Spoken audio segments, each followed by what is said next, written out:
Hello, everyone. If you like what I'm doing here, please consider subscribing, liking, and commenting. It would really help the channel out quite a bit. Thank you very much. Good evening. This is Dane Clark. What you are about to hear is a story. It is fiction. Something that has not yet happened, but which could happen. The other day, President Truman signed the Atomic Control Bill, which provides for control of atomic energy within the United States. The administration has submitted an international atomic control program to forestall the use of atomic power for military purposes. For the past several weeks on this Fifth Horseman program, we have dramatized the problem of world control of atomic energy. Distinguished scholars, businessmen, scientists, educators who have studied this vital problem say that if some form of international control is not worked out, that our civilization could be destroyed. Our story tonight is about how this could happen sometime in the future.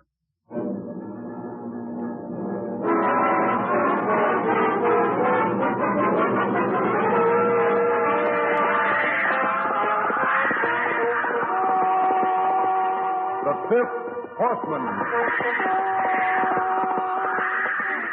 All horsemen rode across the land, and their names were War, Pestilence, Famine, Death. And to these now is added a fifth horseman, the threat of the atom.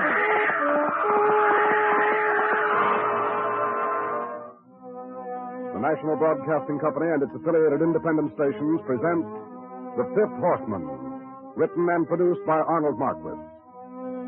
Here is an account of the significance of atomic energy and the problems it poses to mankind. Starring Dane Clark, this is the sixth in the series titled Doomsday.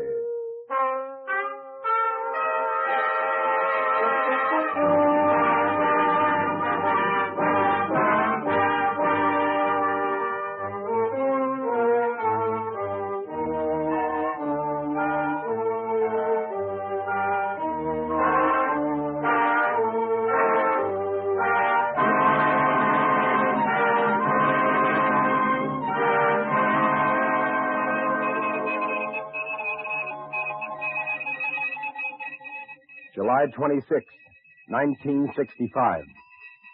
A report is coming in. Confidential. The situation with Nation X has not changed. Talks between the President and his staff and the representatives of Nation X are continuing. Wexley, Yeah? relay this confidential to the old man at once. Yeah. Nation X isn't budging, huh? No, hurry it up, will you, Wex? Yeah. Where do you suppose those talks are going on? Not in Washington. No. Washington's not the place for the high brass since the alert. Yeah. Remember how we used to be able to go down to Washington, or over to Philadelphia or New York, have a good dinner and go to a show? Come and go as we please? Well, that's a long time ago. Yeah. Every once in a while I get a yen to bust out of all this. Go down there, just to see what a big city looks like. There's not much fun down there now. Girls and kids all evacuated. Only essential workers are left bustling around with scared faces. When's all this going to end? Us here, waiting day and night for the bombs to start dropping on us? And our people a couple of 1,000 miles away in the wilderness. Well, you can be glad Mary is there. Yeah, but we were going to get married. Are you glad Ridgely and your kids are out there? I'm not any happier about it than you are, but I think they're better off in Wyoming than they are here. Then you think this is it with Nation X? Nation X isn't going to back down. It has its own reasons for wanting to dominate Africa. Why are we meddling with Africa? Wait a minute. Yeah. Confidential. Replenish munition and food stores at all advanced retaliation stations to full war strength.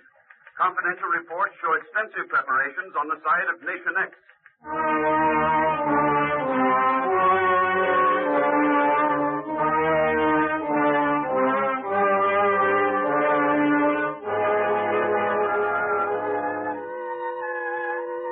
July 27th, 1965. Supplies have been coming in all night. Food, repair parts for the equipment, munitions, and atomic warheads for the rockets that have been stored here at the center since the alert was proclaimed. More and more reports are coming through.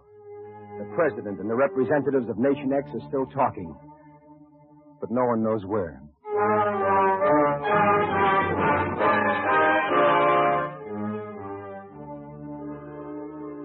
July 28th, 1965.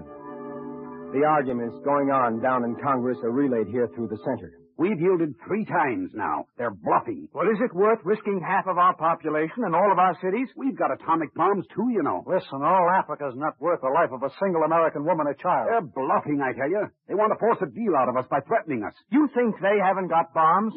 Probably not. Well, perhaps 1 or 2. Well, they have got bombs.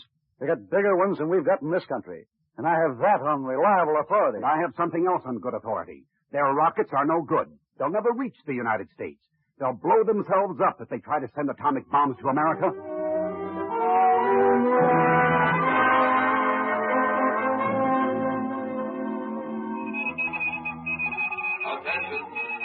Attention, waterway D207 has been blown up. While the ship was moving westward through the strategic waterway, suddenly the entire ship was blown to pieces. All installations, including the dam, have been demolished. The extent of the damage...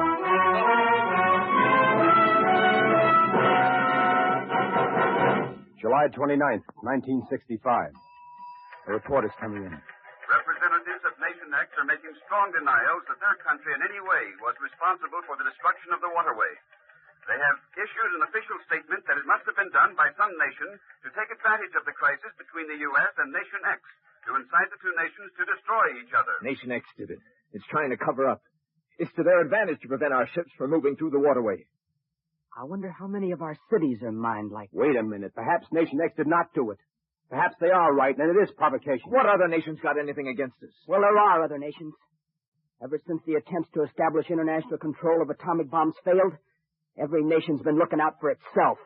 And several nations would like to have our competition out of the way. I say that we ought to press the button on Nation X right now. How can we be certain they did it? Good heavens, do we have to stand by and wait until they press the button? What chance have we got if they hit us with atomic bombs first? July 30th, 1965. Instructions to security police are pouring through the center today. Security police are scouring every city. Ships in all ports are being inspected from stem to stern. Merchandise in warehouses everywhere is being examined. It has been revealed that the ship that blew up in the waterway was thoroughly inspected before it started through. Now the searching is even more exhaustive. The bomb that blew up the ship is now supposed to have been placed on board the day before in an oil barrel when the ship took on oil. Suspects are being rounded up all over the country. Many workers in cities, fearing that the cities have been mined, are disregarding orders to stay on the job and are fleeing into the open country.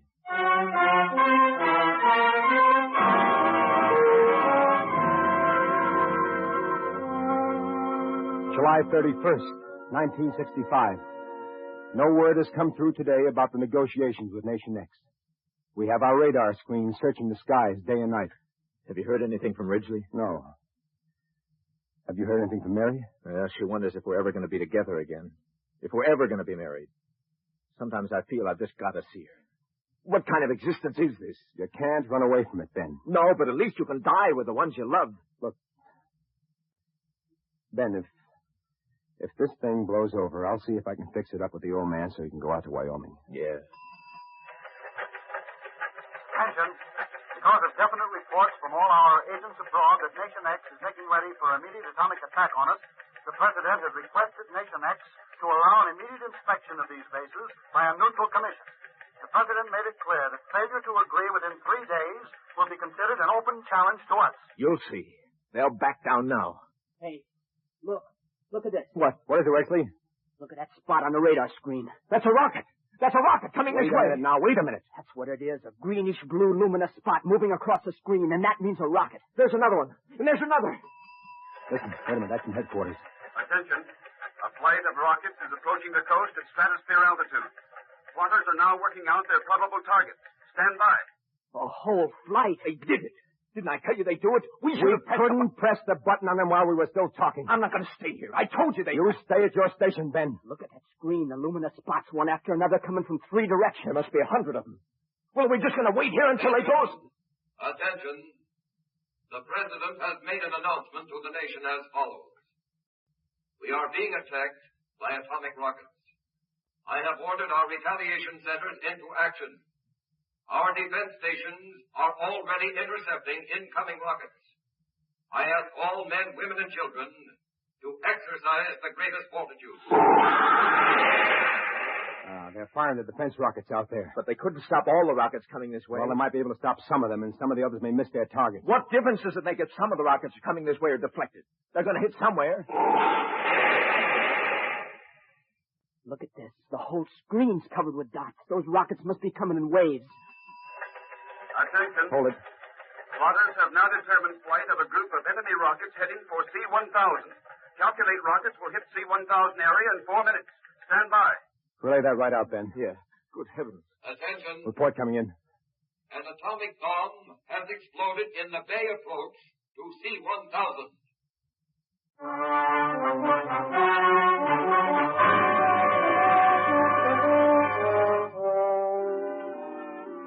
Attention.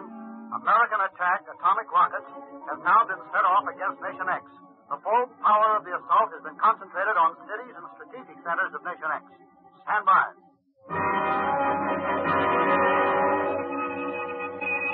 Attention. C-642 has been hit. Did he say C-642? Yeah. That's my hometown. My mother and sister are there.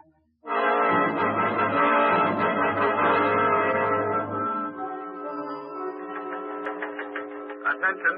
C-1000 calling all points. C-1000 is still there. Atomic defenses have destroyed some of the first assault bombs and deflected others. Stray bombs have hit 4 places in the vicinity of C-1000. Stand by. My hometown is gone. Watch that radar screen, Wexley. I told you we should have pressed the button on Nation X. Attention. Hold it, Ben. How many places have been hit by the first flight is not yet known. But a number of places are known to have been struck. Look! Look at the screen. A whole new flight's coming. Attention. C-1000 calling all points. They still haven't hit C-1000. How can The they miss? rockets are approaching C-1000 at all different altitudes from 3 sides. Every man here is still at his post. C-427 across the river is in flames. Smoke from the fires is now... Oh, there's a flash. They've been hit. C-1000 is gone. Ben, try to contact C-1000. Try to contact it. Yeah. C-1000, come in. C-1000, come in. Communications Center 49 to C-1000. Come in. It's dead.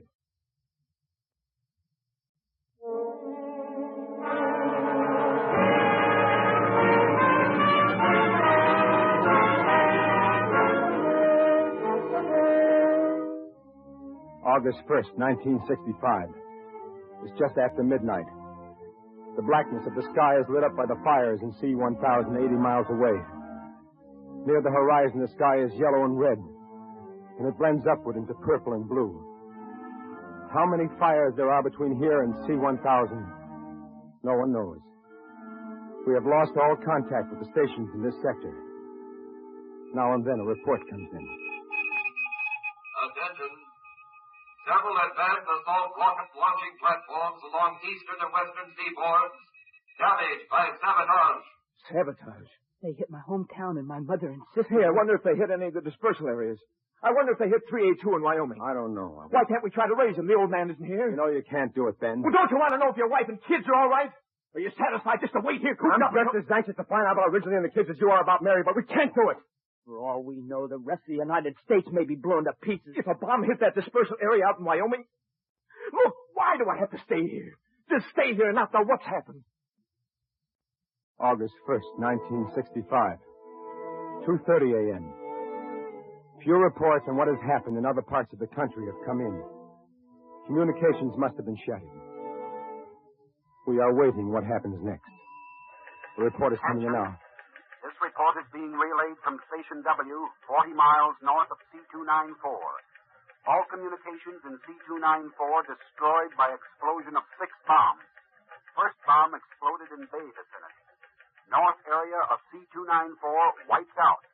Succeeding bombs scattered over area of 40 square miles. That means that bombs are falling several thousand miles from here, too. But if communications are down, how are we going to find out what's happened in the rest of the country? Look, that report came in from Station W. That means that some of the communication centers like this one are in operation. If 382 out in Wyoming is hit, I don't want to live. August 1st, 1965. 4:10 a.m. The dawn is beginning to break. The air is heavy with the smell of fires. Not one word has come in about C-1000. It must have been hit by a salvo of atomic bombs. Ben and Wexley and I have sat here for the past hour, talking about C-294 and C-1000 and wondering if the president and his staff were killed or if they are... Attention. Here's a report now. C-738 is badly hit. The downtown and the mass of rubble all enveloped in flames. How many bombs hit C-738 is not known. The flames and the high radioactivity of the entire area have made it impossible to approach the area. Attention, several areas in C-965 have been destroyed. Area from the docks to Midtown must have been hit by several flights. 2 suburban areas are hit by 2,000 or 3,000 bombs in the second flight. Thousands of fires are being fanned into one roaring blaze the length and breadth of the area. No, it's impossible. They've hit us on both coasts and in the Midwest.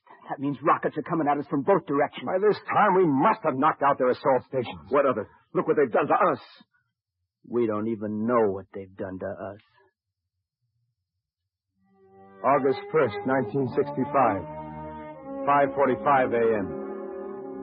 It is daylight now. The acrid smell in the air is heavier. Not one report has come in about C-1000. Ben has talked for the last half hour about setting out across the country to try to reach 382 in Wyoming. I can walk, and I can swim if the bridges have been knocked down. And what if I don't make it? Am I just going to stay here with Mary out there? You wouldn't get a mile from here before you'd be picked up. You can say that, Wex, because you... Oh. Because my mother and sister are dead. Go ahead, say it. I didn't mean that. I didn't...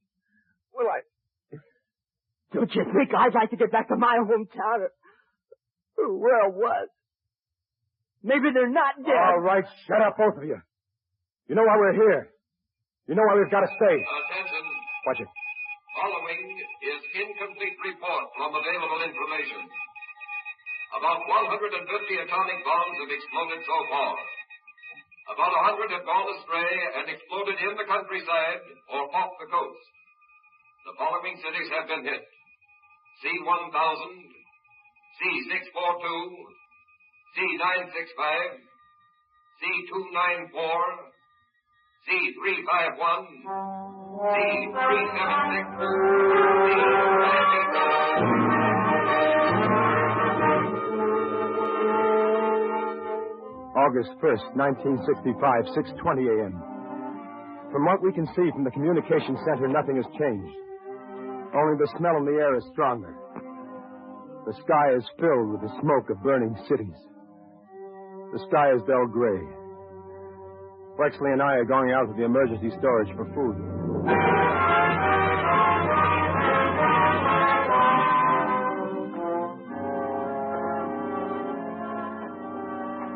It doesn't seem possible. This path is just like it was before. The trees, the But bushes. it has happened, Wexley. What are we going to do? Are we just going to keep on staying here We've until... got enough food cached away here in the hills to last us 6 months. Hey, look at this. My Geiger counter. Yeah? Listen. There's radioactivity here. Listen to this counter. Come on, let's get back to the center. We've got to get the food. We've got to eat. That radioactivity will kill us. How'd it get here? Way out here in the hills? No bomb exploded near here. It must have been dusted from a plane or rocket. Come on, let's get back as fast as we can. We'll have to go hungry until that radioactivity is cleared out.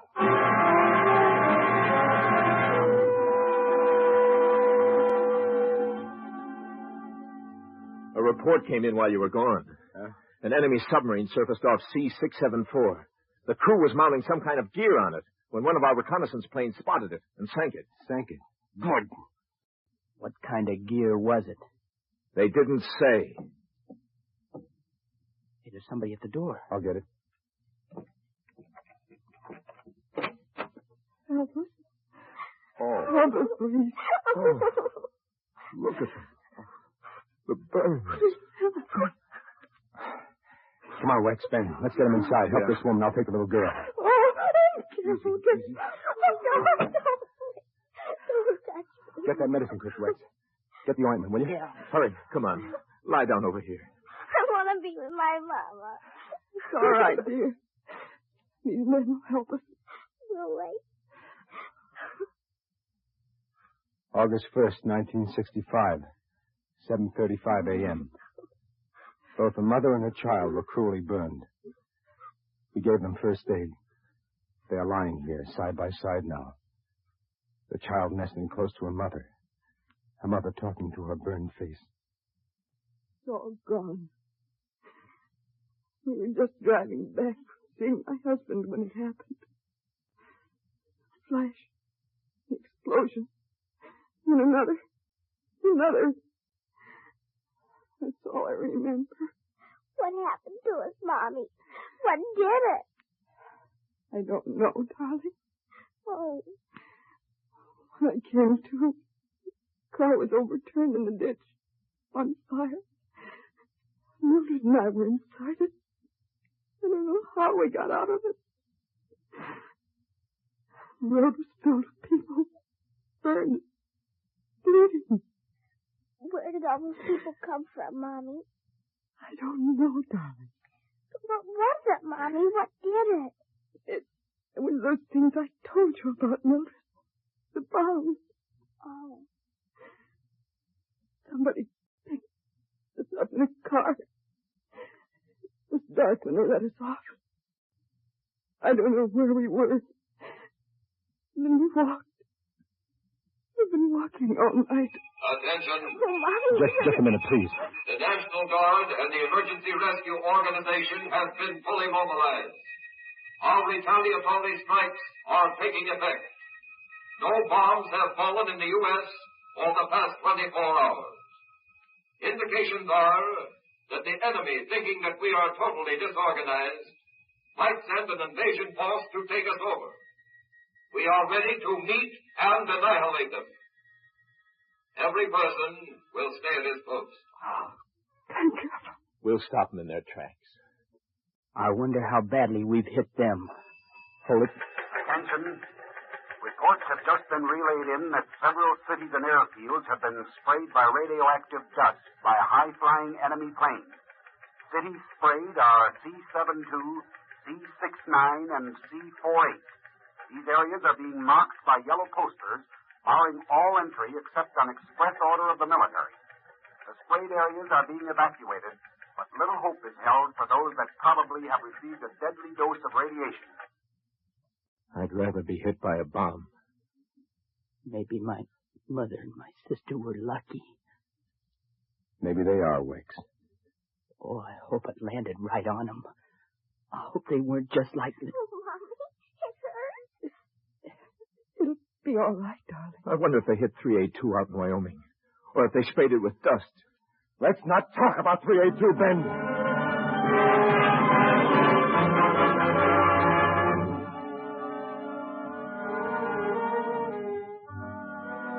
August 1st, 1965, 9:50 a.m. Orders had been coming through all night, mainly about evacuation and mobilization to repulse the expected invasion from the air. Our fighter planes have been hampered by the spraying of airfields with radioactive dust. We've shared the last food we had here in the center with a woman and her child. Wex is now watching the screen. Hey, look at this. More rockets? No planes. There must be hundreds of them. Let me see. See?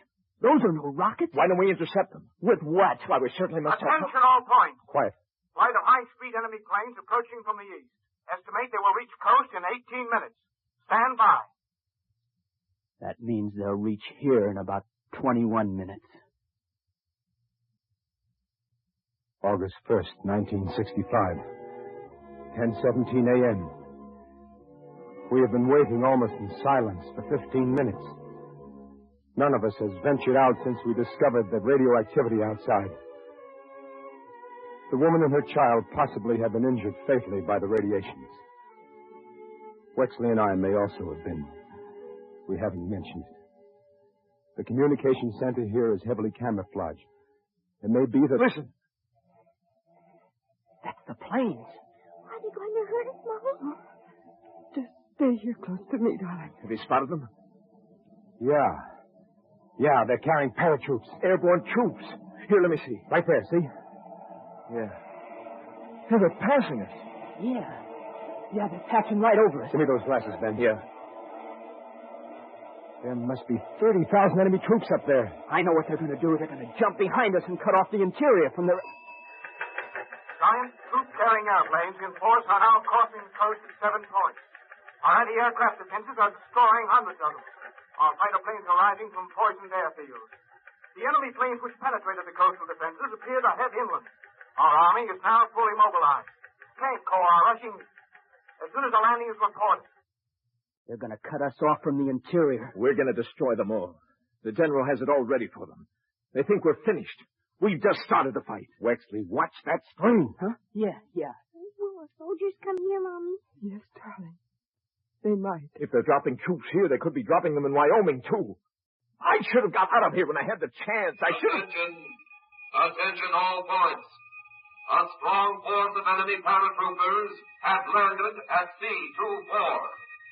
Supplies and equipment are now being dropped where the troops are consolidating their position and moving westward toward C-217 and eastward toward C-263. Our 1st and 2nd Army are moving to intercept and destroy them. Stand by. Hold on. A new flight of rockets is approaching. A new flight of attack. They're hit. Yeah. Look at the screen. Look at them come. August 1st, 1965. 10:42 a.m. I'm writing this hurriedly. This may be our last moment. Ridgely, all our adult life, we have lived under the shadow of this terror. Every minute I've been here, I've wanted to be with you and the children. We will destroy the enemy, I know. But what will our country be like when this is over? We thought nobody would dare attack us. And they thought that we were weaklings. And that we would collapse after the first bombs exploded. I hoped, Ridgely, that you and I... Light! That flash of light out there! It's a bomb! It's a bomb!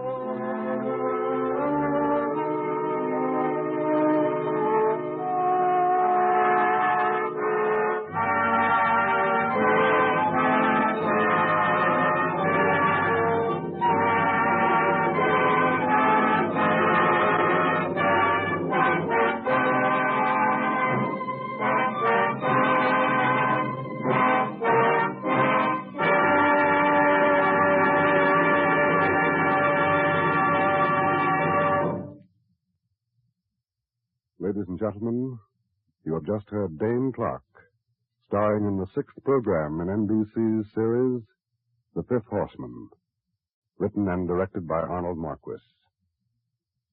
What you have just heard is a story, a fictional account of what could happen in the future if atomic war should come.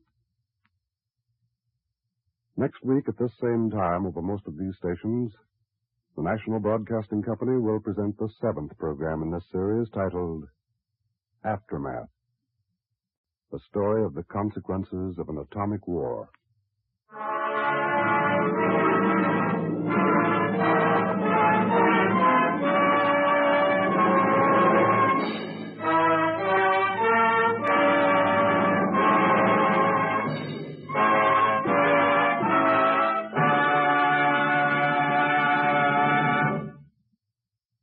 Dane Clark appeared tonight through the courtesy of Warner Brothers, producers of Stolen Life, in which he appears opposite Betty Davis.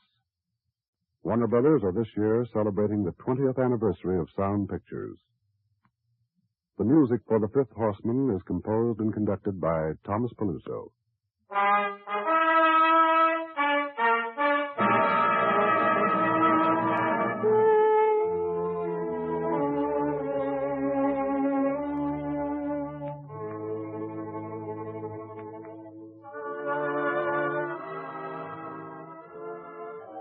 The Fifth Horseman came to you from Hollywood. This is NBC, the National Broadcasting Company.